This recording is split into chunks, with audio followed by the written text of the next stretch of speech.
Welcome to Not Milk Never Milk. Subscribe if you're lactose intolerant.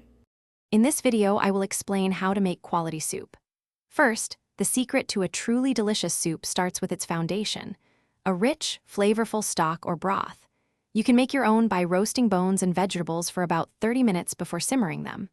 Then, gently sauté aromatic vegetables such as onions, carrots, and celery in a good fat for about 10 minutes until they are wonderfully softened. This initial step builds a crucial layer of flavor.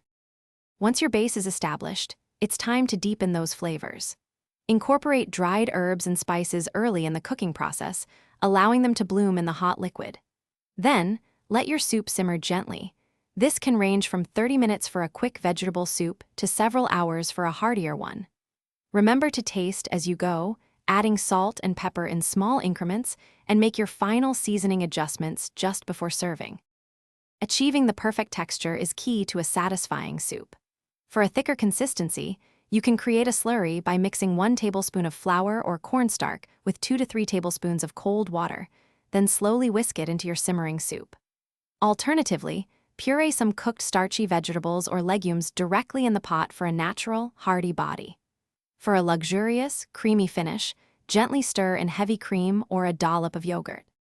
The final touches can truly elevate your soup from good to great. A small squeeze of fresh lemon juice or a dash of vinegar added at the very end can brighten and balance the overall flavor profile. Stir in fresh, delicate herbs like parsley or cilantro just before serving to add vibrant aroma and color. Finally, consider garnishing with crunchy croutons, a sprinkle of grated cheese, or a swirl of high-quality olive oil for an inviting presentation.